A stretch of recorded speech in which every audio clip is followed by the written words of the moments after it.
The silent patient എന്ന Alex മിഷേൽസിൻ്റെ പുസ്തകം ആദ്യം മുതൽ അവസാനം വരെ വായനക്കാരനെ ആകാംക്ഷഭരിതനാക്കുന്ന ഒരു സൈക്കോളജിക്കൽ ത്രില്ലർ. ഈ കഥയിലെ പ്രധാന കഥാപാത്രമായ അലീഷ്യ ബെറൻസൺ ഒരു ആർട്ടിസ്റ്റാണ്. ഭർത്താവ് ഗബ്രിയലിനോടൊപ്പം ലണ്ടനിൽ വളരെ പെർഫെക്റ്റ് ആയിട്ടുള്ള ഒരു ജീവിതം നയിക്കുന്നു.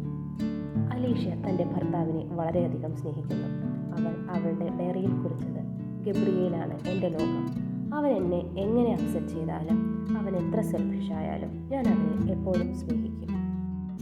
എന്നാൽ ഒരിക്കൽ താൻ വളരെയധികം സ്നേഹിക്കുന്ന തൻ്റെ ഭർത്താവിൻ്റെ നെറ്റിയിലേക്ക് 5 തവണ വെടിയുതിർത്ത് അയാളെ അലീഷ്യ കൊലപ്പെടുത്തുകയുണ്ടായി. അവൾ എന്തിനാണ് ഇത്രയും പെർഫെക്റ്റ് ആയിട്ടുള്ള ഒരു ഭർത്താവിനെ കൊന്നതെന്നുള്ള ഒരു ചോദ്യം ബാക്കിയായി. ഈ ചോദ്യത്തിനുള്ള ഉത്തരം നൽകാൻ ആരും തന്നെ ഉണ്ടായില്ല. കൊലപാതകത്തിന് ശേഷം അലീഷ്യ ഒരു വാക്കുപോലും ഉരിയാടിയിട്ടില്ല.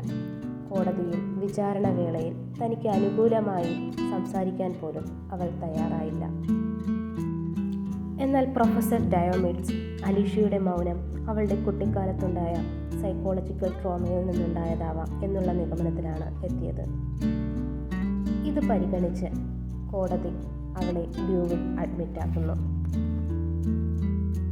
പക്ഷേ നാളുകൾ കടന്നുപോയിട്ടും അലീഷ്യയിൽ ഒരു മാറ്റവും ഉണ്ടായില്ല. അങ്ങനെ തിയോ ഫേബർ എന്ന സൈക്കോതെറാപ്പിസ്റ്റ് ദ ഗ്രൂവിൽ ജോയിൻ ചെയ്യുന്നു. ഈ മിസ്റ്ററി സോൾവ് ചെയ്യാനും ശ്രമിക്കുന്നു. അവളുടെ മൗനത്തെ ഭേദിക്കാനും ഉത്തരം ലഭിക്കാത്ത ചോദ്യങ്ങൾക്ക് ഉത്തരം കണ്ടെത്താനും അയാൾ ശ്രമിക്കുന്നു.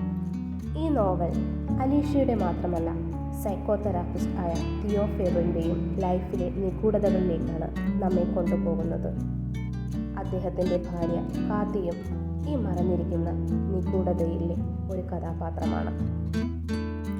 കൊലപാതകത്തിന് ശേഷം അലീഷ്യ മൗനം പാലിച്ചെങ്കിലും അവൾ ഒരു പ്രസ്താവന നടത്തുകയുണ്ടായി. അത് ഒരു പെയിൻറ്റിങ്ങിലൂടെയാണ്.